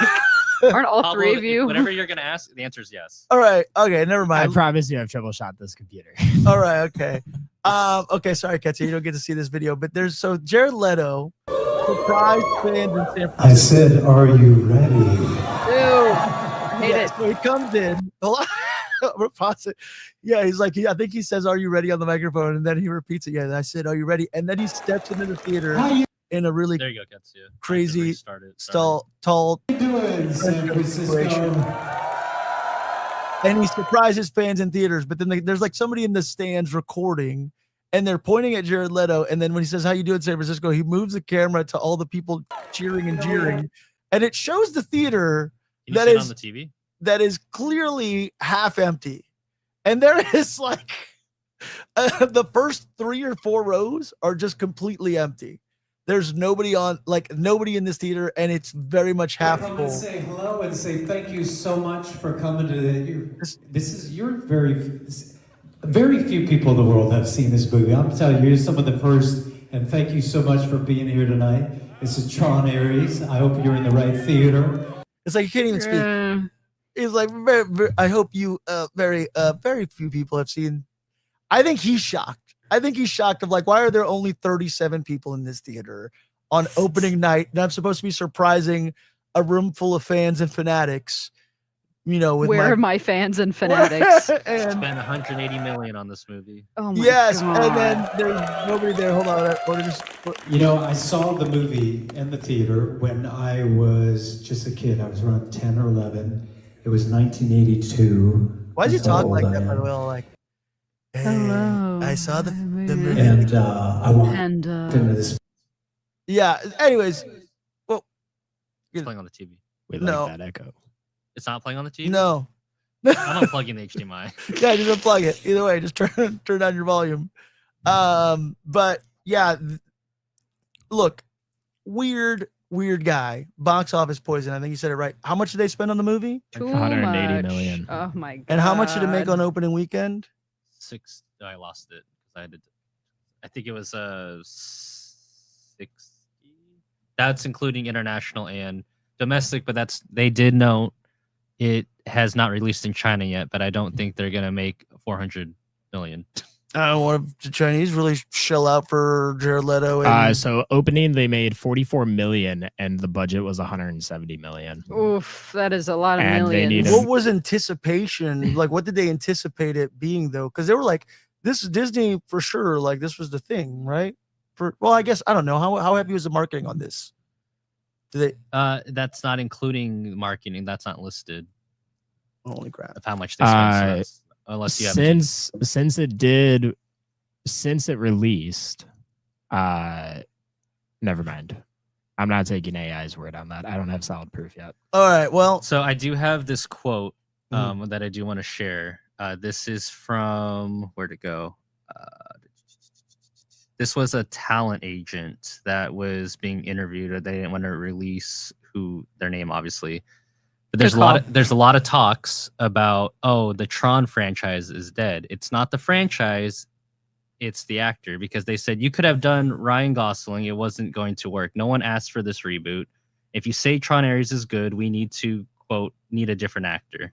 who said that? It's a talent agent. Who's talent agent though? Is it They're not listing. okay? They're keeping their identity secret. And they're just like, look, Jared Leto's not the guy. Well, I mean, there's two. I'm there's just two still mad sides. about House of Gucci and he thinking he could get away with that fucking Mario ass God. accent. Mm. Did you see that? Yeah, sadly. 'Cause he was like, I turned it Paolo? off But halfway. he talks like this the entire time. I'm not fucking kidding. Yeah, But he was like, "It's me, Paolo. How could you do this to me?" And you're like, "What the fuck is happening right now?" not a good Yeah. actor. Like he literally is like doing an awful Super Mario impression, and it's like it took me out of the movie. And then he has like the worst makeup. But yeah, you also said his method acting. There's like a method acting story. Oh my god, yeah. So I think that was Jeff Screen Bridges. Rant or IGN that posted this, but yeah, this was like a real interview. They talked about Jeff Bridges, like, hey, how was working with Jared Leto? And he was like, he's a very serious method actor. He goes, I give him, he basically said, I respect that he does this, but he went around the set demanding everyone call him Ares. He was very AI, didn't talk to anyone, was very blunt, only talked to people when he needed, wasn't friendly at all, and demanded people call him Ares. Jeff Bridges is like, I'm not having that. I'll call him Air for short, I guess, to appease this method actor. But it doesn't sound like anyone had a good time on that set. With him as Ares. And then there was a tweet. That slick back hair, though. There was a tweet. I didn't get a chance to pull it up. But if you look at every Tron poster, it's always the main character holding something up and then a woman by their side, by his like main character side. Or like the AI or the side character, the other main character. Jared Leto's Ares just has him alone holding the little disc up in the air. And it was and people said, oh, it's because no woman feels safe near him. Oh, yikes. louder Shots for those in the fired. back. And I'm like, yeah, the person with 9 suits against him, got it. Makes sense to me. Oh, yikes. Yep. Jared Leto. I think I was introduced. I'm not really a big fan of his band. He's 53 years old. If he's hitting on I'm going to crash out if we talk about the band. young girls on the internet, fucking creepy. But the guy, I was like, he was like 10 in 1982, and I saw him like, oh, how old is he? 53. I'm like, all right, I guess good for you. Yeah, but it just back to back kind of flops, right? No. For him. Oh, absolutely. And it was I'll say it really quickly, 30 Seconds to Mars, which I love that James Gunn made fun of in Peacemaker. Yeah. It's great. Dude, seeing them live, like they have like 2 hit songs, great. But he sucks up the time on that stage like it's like there's no other bands playing after him. Like he'll invite people on stage. He gets very touchy. He's like, oh, come on, I'm going to pause the song. We're going to start from the beginning with a huge crowd of people on the stage. I'm sure security hates that. And it's just like this whole spectacle, and it doesn't need to be, because I'm sorry, you have 2 hits and they're great. I'm glad, but no one's paying to see you. It's Hollywood's tough because I feel like people will hate you and shit because you'll have like loss after loss after loss. Sorry, Tommy Jeff. I tried to throw you a cookie. Did I hit your computer? I don't know. I got a cookie. All right. You give me a cookie, I give you a cookie. I was trying to like make it land in your lap, so I kind of went with a little bit of like It ironically really did It did land in his lap. Okay, right on. But I Like- feel like it crashed and there was a little cookie break in there as well. I mean, Oh, did- yeah, you hit my caps lock key. I was just talking about I'm sorry. I was just talking about I have a blower right there. For a while, Keanu Reeves was almost like the most made fun of actor in Hollywood. And I was like, man, like I'm so glad that people turned that around and now he's like one of the most beloved actors. And not necessarily because Keanu Reeves is like acting blew us all away, because that's why people made fun of him. But there was a lot of, stories coming out about him just genuinely being a good human. And I love seeing like, hey, good shit happen to good humans that are like, humble, that aren't freaking like full of themselves, especially in like bigger roles like that. But it sounds like the problem with now, like if Jared Leto's on this like L train, but the problem is that you don't seem to have a lot of positive things, or people are going to say positive things about you at all. So maybe you can have a series of great movies, but if you're still shitty, then you're just going to keep that legacy of being shitty. So yeah. shout out, be more Keanu and less Jared Leto. And multiple news outlets called him a cult leader, which I thought was funny. And I have heard that. No. And then ironically, What the fuck, Bob? Aries XV7, who is our friend, wrote, can confirm he's awkward because we saw them together when we were young against our will, because they were playing before Blink and they took up too much time. Oh, somebody's watching us on Twitch. It's Cool. Ryan. Hell yeah. Oh, wow. I just threw it out there on all the streams. So Do we have any other news for the week? I'll try news. Amazing. Let's get into Why we're here. well, we talk comics here on the show. We Hold do on. talk about comics. And here we go. Today's haul. I have to chew a cookie now. I'm so sorry. I just shoved this in Oh, my dude. mouth, I right? saw Let me you do do this that. right What a now. commitment. Cookies. Cookies are amazing. And I was like, I'm wow, here he's going for it. Like, But Pop, you can I just do can't it? go wrong If with they're cookies. Toll House, are they considered homemade cookies? No, they're not considered homemade cookies. We Guys, made them at home. were They came just from made cookie in dough. the We can either house. talk about comic books or we can cut that section and so have a Pablo- large debate about the cookies. I just want to know. I want to leave that up. We're going to clip that up. So we went to comic book shops. Are they considered homemade cookies if you still made the Toll House cookie dough? No. We did go to comic book shops. We found a few little fun things. It is the start of spooky season, Halloween season. There's a lot of really cool things that dropped this week. We want to bring you a few number one comics you know, no prior knowledge or insight to be able to enjoy. Comics aren't exactly what everybody just always expects. We expect to need 30 years of backstory. Yes, have a cookie. 30 years of backstory to be able to walk into a comic shop and enjoy something, but you don't need that. So these are some comics that dropped today at your local comic shop that you can go and just pick up. Go support comic shops. Yeah. Most of the times they're small businesses, mom and pop shops. Once more, advocates of supporting physical media, owning the art, owning the things that we love. But here are a few things that are at your local comic shop today. What are we starting off with, Ty? You got something here? I picked up 2 things, so you should go. Okay, so we were just having a Ninja Turtles discussion last week, so I did just want to really quickly shout out IDW has a new Tales of the Teenage Mutant Ninja Turtles comic that just dropped. If you like the most recent Seth Rogen, Evan Goldberg version of Ninja Turtles, which we all did love, there is Tales of the Teenage Mutant Ninja Turtles, a continuation of those character stories, as well as the kind of tie. I don't know if it's going to tie into the Lost in New Jersey, the Christmas short, but written by Mikey Levitt, art by Louis Joyce, lettering by Brian Kolek, and it dropped today, number one at your local comic shop. If you want to pick that up, if you were a fan of that new Ninja Turtles movie, that did drop. I didn't read this book. I'll be honest with you guys. I didn't have time. I told y'all I was so unprepared about it, but I will say that there's a new anthology book here, 3 Tales of Terror. This is Zombie Love 2025. So I will go kind of into it. The publisher is Zombie Love Studios. Okay. Small publisher. The reason why it stood out to me though, the 3 Tales of Terrors, is because 2 of the stories in here are written by Rodney Barnes. And then there's a 3rd story written by RJ Barnes, which I want to say maybe has some sort of tying or relationships, and maybe Rodney Barnes's son. But Rodney Barnes is a voice in the industry for horror. Philadelphia. Yeah, absolutely. He's a writer for Philadelphia.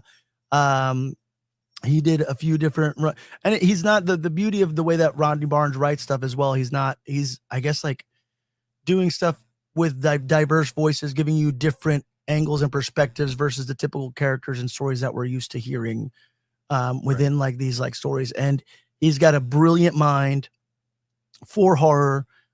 He has, I can't recommend, I like anytime he posts some sort of reel, I feel like I learned some sort of storytelling aspect or perspective aspect as a writer, as a storyteller. The way he approaches kind of everything. Definitely check him out on social media. But the Zombie Love 2025 3 Tales of Terror anthology book by one Mr. Rodney Barnes did drop at your local comic shop this week. I want to say this week.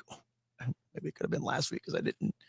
I went to a different. But anyways, definitely pick this up. Rodney Barnes, RJ Barnes. Manhouse, says I can't even pronounce that name, and I'm not. Sizimon Kudransky, and then Marshall Dillon did some art. Luis NCT did some. I want to say some of the coloring. The art in this book is stunning. Mar Silvestri, Anthony Piper, and Jeff Eckelberry also lend to some of the stories in here.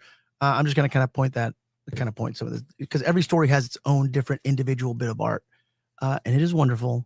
And that dropped at your local comic shop today. So if you want something spooky this Halloween season, once more, Zombie Love Halloween 2025 3 Tales of Terror for $5.99. And then Keen Spot dropped something that both Ty and I got. Yes. Keen Spot dropped this new. So Mark Spears' Monsters has been a really awesome kind of. And I love the kind of like, this is such a vintage Halloween thing. Dude, it even looks like an old trading card pack. It does look like an old it's a trading. really cool look to it. So you're unleashing monsters. Mark Spears once more. He did a comic called Monsters, and this is the Monsters and the Wolf. But it is once more just like vintage classic horror, critically acclaimed at this point. You don't need, I know like there is other monsters book, but you don't, if you're just like a fan of classic monster stories and like, hey, I want to open a blind bag and have some Halloween fun, is a really cool comic that is at your local comic shop this week. We're gonna open it. Yeah, man. How many before we open it? What is the? Don't. I'm so sorry. Wow. I was busy looking up other things. Oh my gosh. Okay, so the monster and the wolf. Not like we have the information at our fingertips at all times. From Keen Spot. How much was this? This wasn't there was $5.99. $5.99.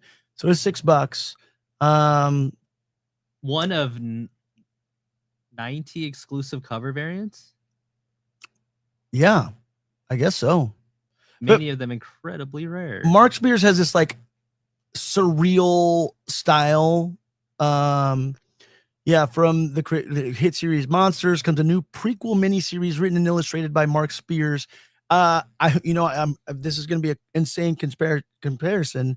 But we were just talking about fine art in pop culture, right? And there is also a very surreal, fantastical element and detail in Mark Spears' art where you would think it is almost like picturesque, if you will, similar to one Mr. Drew Struzan. There's some cool ones. Yeah. Okay. So how many did you say? 1 in a 9? 90. 1 in 90. 90. Yeah. So there's 90 different covers. Apparently. All right. We opening this shit or what? Yeah, dude. Okay. We're doing a live open Okay, for you this. Go first. I hope you get the hollow. Why I go first? You go first. Okay, fine. I'll go first. I'll do in the camera. With the ribbon edges, the rainbow edges. Wait, do you have your cards ready? Your My what? the clear things that people put their cards in. Oh, The card sleeves. Card sleeve. Yeah, do you have a card sleeve ready? I do have a comic book backing board. Fantastic. I have some top loaders over here Yeah, there you go. and some comic capsules. Oh. Go ahead, Ty. Wait. Did I get mine open first? Oh, yeah, just go. Go ahead. All right. This is your little boo boo. This is your unbox. This is my little boo boo. Yeah, exactly. Oh my. Let's see what we got. Gotta open it backwards. It's the key. But you can see the back. Oh, this is cool. I think this cover is You get the Charizard?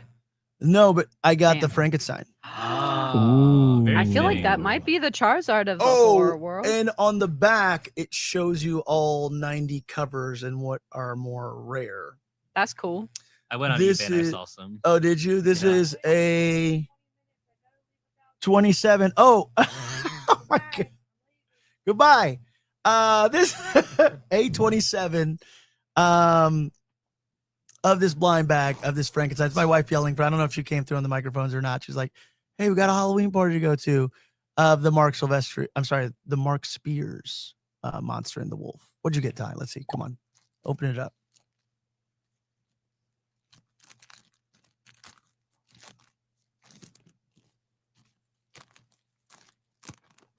Oh my gosh, Ty. You were really I was talking this whole time and you could have been opening it. You're like, It's the anticipation, though. I love this. It's happy This is and the best- real. this is the It's be- the this is the best ASMR. part. Oh, I did it backwards. oh my gosh.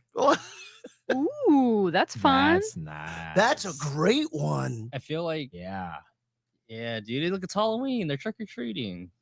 Oh my gosh. That is A72, the trick cover. Ah. And that is I think like a lower ratioed one. Oh. That's crazy. The Spider-Man homage one is sick too. The A05 and A35. So there are foil variants. It looks And like. there's also looks like some Night of the Living Dead, some of the original Barbara of Yeah. the We're Coming to Get You, Barbara. Night of the Living Dead there. There's a secret glow in the dark variant. Look, this is cool for if you're a fan of horror and just Halloween and just because there's like a Hellraiser variant. There's a bunch of different things. There's some Garbage Pail Kid style variants. Check it out. The Monster and the Wolf just dropped at your local comic shop. It's really fun. You can buy 1,000 bags from Keen Spot, and the artwork is very worth reading and looking at and just exploring. Katia, you read a book. I mean, I did, but I feel like that was so iconic. That I feel like that wrapped up the Halloween comic-y thing. we can. I'm also very anxious now about you getting to whatever your wife needs you to get to. Transparently. I'm very scared. No, we are going to have actually the writer of Halloween Boy on our Halloween episode. Sorry, yeah, you're right. She threw me off. She threw me off my game right now. No, it's okay. I mean, we did go over. We spent a good time talking about stuff. Yeah, but Dave Baker, as well of Halloween Boy, as well as Drew Edwards of Halloween Man, will be joining us on this small little television behind you. Just go for it, Ketsa. Give us a quick 1 minute or Well, the 2 thing minute. is I usually don't get comic books that have this, but this one actually has a description like on the back of it. Yes. So they did it for us. But Halloween Boy is the greatest archaeologist for hire, super scientist, and warlock that the globe has ever seen.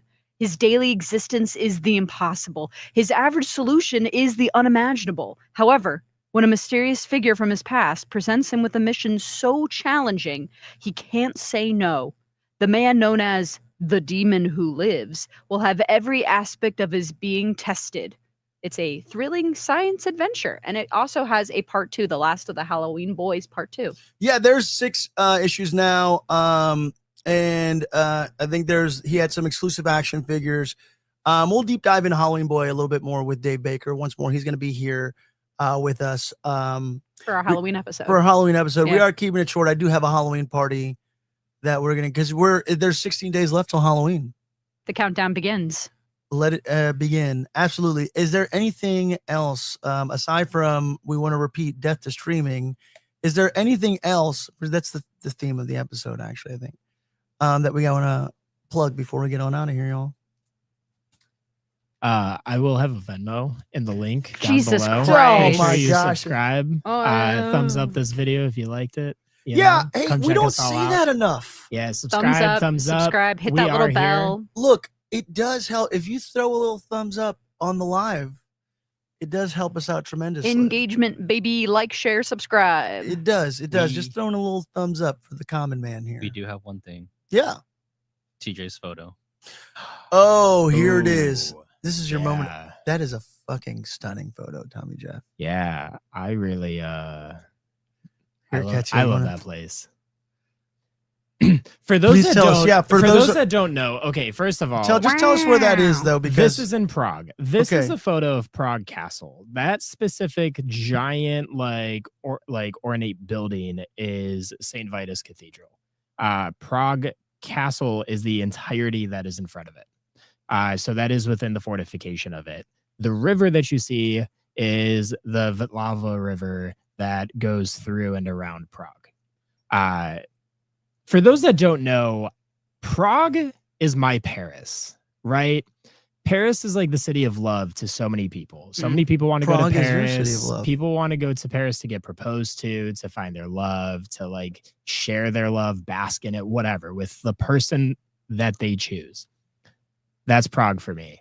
Everyone needs to go there. The city is gorgeous. So that's what we're plugging. Prague. Prague. We're plugging Go to Prague. Prague. it is a beautiful photo, and that I do love that you found love. We've discovered Tommy Jeff is a romantic. Ketsa only in apparently is Prague. not because she hated I haven't been to, you know what? It's because I haven't been to Prague. If Been you around watch Europe. Moulin haven't- Rouge in Prague, it may be the one for you, I think. Nah. No, everyone take some time for yourself. Take some mental time, meditate, be you, appreciate who you are. That's what I want to plug. I want everyone to just appreciate who they are as a person, It's take their time beautiful. for themselves, and just love the life that they live, no matter the hardships, but especially with the positives. I love that. At the Tommy Jeff, ladies and gentlemen, on social media. Ty, where can we find you? Find me here at the G versus Nerdcast or Tai Photography. Ketsia, where can we find you? I'm going to be on my couch playing Pokemon ZA all weekend, so you can't find me. We are expecting a full report back on Pokemon ZA. You can find me on Instagram at KetsChecks. You can also find me here on the Deeper Issues Nerdcast. Where's the what's Dibidoo. up? What's up with the Ketsia gaming live stream? I think like we need to set I'm that up gonna for start Pokemon. a Twitch. You can actually maybe find me at TwitchCon this weekend. TBD. You should play Pokemon on Twitch. Oh my God, you're right. I should. Do it. All right, decided. I support this. This spin-off. Spin-off series.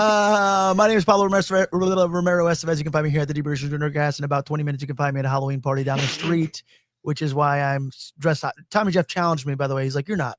I'm like, "I'm Mr. Halloween." He's like, "You don't look Halloweeny enough." So hence, this is all the Halloween right now. I'm going full Halloween. I'm going to switch into my skeleton pants after this. I'm wearing my Frankenstein Sauconys here, as well as my Universal Monsters shirt. Support physical media. All right. Fucking fuck the streamers. Down death to streaming. Be kind to one another. Support physical media. Keep your mind broad. And may all of your issues be comic books.